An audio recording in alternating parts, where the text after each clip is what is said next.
એક તો અમે કહીએ કે હિમાલયની અંદરથી માં ગંગાજી અવતર્યા અને એક મહાચિદાકાશ ગંગા આ ધરતી ઉપર અવતરી. એ મહાચિદાકાશ ગંગા નો જે પ્રકાશ આજથી 50 વર્ષથી એક જ ધાર્યો અખંડ જે પ્રવહે પ્રવહે પ્રવહે વહ્યા કરે છે અને એનો લાભ કરોડો લોકોને મળી ચૂક્યો છે. ઘણા થોડી વાર માટે આવ્યા, કોઈ એકાદ વાર મળ્યું, કોઈ વારંવાર આવ્યું, કોઈ વારંવાર એને ગ્રહણ કરે છે અને એની શાંતિ પણ ભાવિકોને અનુભવે છે. એ પોતે અંદરથી કબૂલ કરે છે. કોઈ ભાવિકે આ પ્રકાશનો ખૂબ લાભ લીધો છે અને ખેતરમાં એકલો બેઠો છે અને એના અંદરથી એમ થાય છે કે આખો અનંત એક જ મહાચૈતન્ય પ્રકાશ છે અને શાંતિ અનુભવે છે, તો એ આ પ્રકાશની શાંતિ છે. ક્યારેય ગીતાએ કહ્યું છે કરેલું ક્યારેય નિષ્ફળ જતું નથી. તો સમય લાગે છે થોડો, કોઈને વધુ સમય લાગે, કોઈને ઓછો સમય લાગે, પણ એ નકામું નથી જતું. અમે તો પ્રભુને એવું કહીએ છીએ કે પ્રભુ કોઈ તમારે એક જ વાર મળ્યો હશે અને એક જ વાર એને સાંભળ્યું હશે કે મહાચિદાકાશ સ્વયં પ્રકાશ સંપૂર્ણ પ્રકાશ યા પરમ ચિદાકાશ પરમ જ્યોતિ અખંડ જ્યોતિ, તોય એની અંદર એ છાપો પડી ગઈ હશે. ગાંધારીએ એક જ વાર પાટો છોડ્યો તો દુર્યોધન ઉપર નજર કરી હતી, એક દ્રષ્ટિ માત્ર. અને અમે તો એવું કહીએ કે દર્શન માત્ર, પ્રભુના દર્શન જે આપણને કરવા મળ્યા છે. કેટલા બધા, કેટલું મોટું આપણું આધ્યાત્મિક ક્ષેત્ર છે, કેટલા બધા ઋષિમુનિઓ, કેટલું બધું બોલ્યા છે, એમ અઢળક બોલ્યા છે.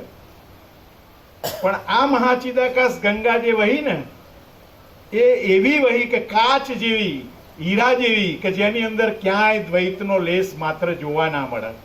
અત્યારે 1-1.25 કલાક જેવો પ્રકાશ થયો, અમે બેઠા બેઠા એ જ કરતા ક્યાંક સહેજ દ્વૈત આવે છે એમ કે બે જણા છે, તો ના, બિલકુલ. જો કોઈ અહીં સમાધિ લગાવીને બેસી જાય ને, કશું કરવાનું નહીં, મગજ નહીં, બુદ્ધિ નહીં ચલાવવાની, બિલકુલ ખાલી બસ વારંવાર વારંવાર મહાચિદાકાશ સ્વયં પ્રકાશ સંપૂર્ણ પ્રકાશ પરમ ચિદાકાશ પરમ જ્યોતિ અખંડ જ્યોતિ અને એવા હજારો સત્રાક્ષર, અને એ તમામ સત્રાક્ષર મન વગરના કે જેની અંદર મનનું કોઈ સ્થાન જ નથી.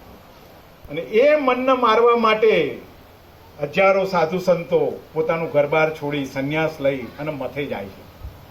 પણ આ એક એવો પ્રકાશ છે કે જેની અંદર ગૂંચવણ નથી બિલકુલ. માત્ર કહ્યું ને કે વશિષ્ઠ વાક્ય સંપૂર્ણ શ્રદ્ધા અને વિશ્વાસ, એટલું જ મૂકવાનું છે બસ. શ્રદ્ધા અને વિશ્વાસ કે આ જે બોલાય છે સત્ય છે, એ મારું કલ્યાણ છે, એ મારું સ્વરૂપ છે, હું પોતે છું જ, એ જ છું, એ સિવાય કંઈ છું નહીં. એ સિવાય આપણે કશું સિદ્ધ કરી પણ નહીં શકીએ. દાખલા તરીકે પ્રભુને અત્યારે કહીએ આપણે કે પ્રભુ હું તો છું, અને કદાચ અભી હાલ જ અહીં ટપકી ગયા ટેકાઈ, તો પછી ક્યાંથી સિદ્ધ થશે હું છું એવું? એટલે બિલકુલ પ્રભુ કે પરપોટાય એમ, એટલે પરપોટાય નથી, જડ જ છે એમ. તો આવો પ્રકાશનો લાભ આપણને બધાને જે મળ્યો, આપણે ખરેખર, કારણ કે આપણા શાસ્ત્રોએ લખી નાખ્યું છે કે 84 લાખ યોનિની અંદર એક જ યોનિ એવી છે કે જેની અંદર આપણે આવી એનું સ્વરૂપ જાણી શકીએ. અને એ સ્વરૂપ જાણવાની અંદર બી જો કોઈ એવો અઠંગ ગુરુ મળી ગયો, ગુરુ લોભી શિષ્ય લાલચી, દોને ખેલે દાવ, દોનો બેઠે પથ્થર કી નાવ જેવું થઈ ના જાય, એવા આપણને એક શુદ્ધ સ્વરૂપ પરમ ચિદાકાશ પરમ જ્યોતિ અખંડ જ્યોતિ પોતે જે સ્વરૂપ જ રહ્યા છે. આજે આપણે બધા બેઠા છીએ, ભગવાનની જોડે જ બેઠા છીએ. બિલકુલ આ દિવાળી છે, આ સત્ય દિવાળી છે. અહીંયા જે દીવો પ્રગટ્યો પરમ ચિદાકાશનો, એ દીવો છે, એવું અમે અંદરથી ફીલ કર્યું. અને અમે પહેલા શાસ્ત્રો ભણતા હતા, અમે પણ ઉપનિષદોનું બધું વાંચ્યું ઘણો. મારા તો બધા 200-250 મિત્રો છે, સંતો સાધુઓ છે. પણ આ પ્રકાશના સાંભળી અને અમને કંઈક અજબ લાગ્યું કે એટલે રોજ સાંભળીએ છીએ, રોજ સાંભળીએ. અમે તો આનો શબ્દ છોડતા નથી, કારણ કે આ મળે ક્યાંય. પ્રભુ ઘણી વાર કહે સવારમાં આ સાંભળવા ક્યાં મળે. તો એ આ એટલે જેટલા લોકોના લાભ મળ્યો છે 50 વર્ષથી ઘણા બધાને મળ્યો છે, આપણે એકલા નથી. અને એ જેણે લીધું છે ઘણા લોકો લઈને મૌન થઈ ગયા છે કે દેખાડતા નથી, બોલતા નથી કશું, પણ એમને જોઈને પ્રભુ તરત કેટલાના નામો આવે ત્યારે પ્રભુ બોલે છે કે આ ભાવિક સર સંપૂર્ણ ભગવાનના માણસ, આ ભાવિક સર સંપૂર્ણ ભગવાનના માણસ. એવા કેટલાય થઈ ગયા, કેટલાના શરીરો શાંત થઈ ગયા, આ થઈ બરોબર. પણ રિયલી આપણે શોધીએ છીએ શું? આપણે આનંદ જ શોધીએ છીએ, આપણે સુખ જ શોધીએ છીએ, આપણે શાંતિ જ શોધીએ છીએ. આપણને નથી ગમતું, એક સહેજ દુઃખ આપણને ગમતું નહીં, આપણું મન બેચેન થાય, આપણને નથી ગમતું. અને એનો ઉપાય માત્ર ને માત્ર આ પ્રકાશ છે, આ પ્રકાશનો નિશ્ચય છે. તો એટલે બસ એમ થાય કે આપણું ભાગ્ય છે કે આપણને આ જન્મની અંદર પ્રભુ મળ્યા. અને આપણે બધા અવલોકન કરીએ છીએ પ્રભુનું, આપણે બધા જોઈએ ને, પ્રભુને આપણી જોડેથી એક ઇંચની પણ અપેક્ષા નથી, કોઈ વસ્તુની નથી. એટલે ખરેખર અમે પહેલાંય પણ લખ્યું હતું કે એક ગંગા તો હિમાલયથી નીકળી અને એક મહાચિદાકાશ ગંગા, બરોબર, જન્મદાત્રીના ફોટા નીચે હતું એમ. તો એ આ પ્રકાશ, અને એવું અમે ક્લિયર થઈ ગયા કે ખરેખર આ અમે આ શાસ્ત્રો ભણીને કે પ્રક્રિયાઓથી આ મતપંથ સંપ્રદાયથી ના થઈ શકે એમ. એવો સરસ આ પ્રકાશ છે. અને એના માટે એક વસ્તુ વારંવાર પ્રભુ કહે છે કે અત્યંત સૂક્ષ્મ અને સંપૂર્ણ શુદ્ધ અવલોકન જ્ઞાન છે, તો અનુભવાય. અને એ આપણે એટલા માટે ક્લિયર થઈ જઈએ કારણ કે પ્રભુ પોતે પરમ પ્રકાશ છે, પરમ આનંદ છે, પરમ શાંતિ છે. એના સિવાય કંઈ નથી. કદાચ આપણા અંદર કંઈક થયું હોય, આપણી અંદર કંઈક અહંકાર હોય, એના કારણે કદાચ કોઈ દાડો કંઈક લાગ્યું હોય, તો એ આરોપ પણ નકામો છે.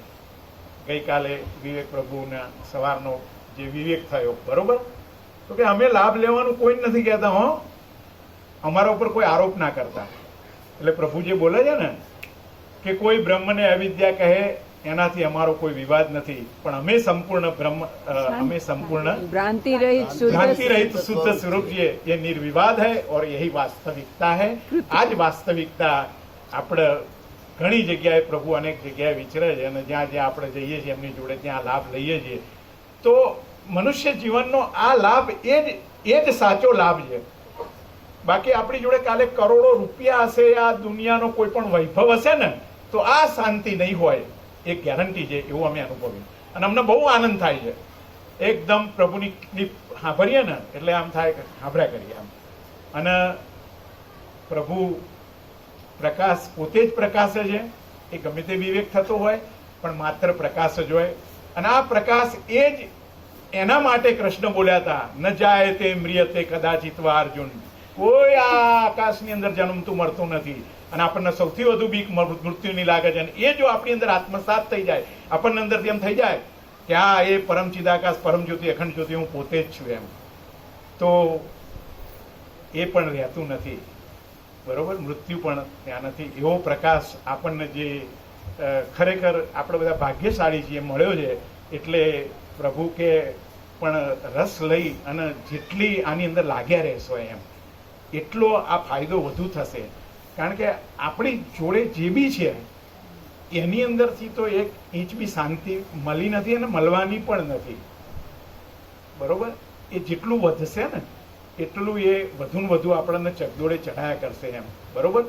એટલે જે બી ભાવિકોના ભાગ્ય યા પુણ્ય છે કે પ્રભુને જે મળી શક્યા છે, બરોબર. અને આપણે બધા હજુ બી પ્રભુ તો કેવું બધાને 17 પત્રિકા આલીને કહે છે કે બધાને આલજો, વધુ લાભ લે, કે એક વખત આ પ્રકાશના દર્શન કરી લે, એકવાર એના કાને આ સાંભળી લે એમ કે પરમ ચિદાકાશ, પરમ જ્યોતિ, અખંડ જ્યોતિ. એવું એકવાર એના કાને તો એક દાડો ક્યાંક એકલો બેઠો હશે તો વિચાર કરશે કે આ શું છે, તો કે એ જ આ પ્રકાશ, આખો પ્રકાશ પોતે જ પ્રકાશી રહ્યો છે, જેની અંદર પ્રભુ એક પછી વચનામૃતમાં કહે, દૂસરા હુआ નહીં, હોगा નહીં, હોता નહીં, है નહીં, વહી હૈ. એ જ શાંતિ છે, એ જ આનંદ છે, એ જ પ્રકાશ છે. તો ખરેખર આપણે બધા પ્રભુને બહુ સાંભળ્યા છે. આપણાથી તો બોલાય નહીં કશું એક શબ્દ, કારણ કે અહીં સ્વયં પ્રકાશ પોતે જ પ્રકાશી રહ્યો છે. એટલે ખરેખર ખૂબ આનંદ છે અને બધાને આપણને બધાને લાભ મળ્યો. આજે આપણી રિયલ દિવાળી છે, આપણે જે બેઠા છીએ ને એ દીવા જોડે બેઠા છીએ, પ્રકાશ જોડે બેઠા છીએ, અને ઘણા બધા ભાવિકોને આ લાભ મળે છે. કોઈ વાર 1000-1200 ભાવિક પણ હોય છે, અને એ બધા જે દર્શન કરે છે પ્રભુના, અને આપણે બીજાને લાવીએ છીએ, જે લાભ લેવડાવીએ છીએ, કારણ કે આ વસ્તુ બીજે મળી નહીં શકે. આટલું શુદ્ધ અને આટલું ક્લિયર, એકદમ કાચ જેવું એમ, બરોબર, સ્ફટિક જેવું છે એમ. તો એ આપણને મળે છે.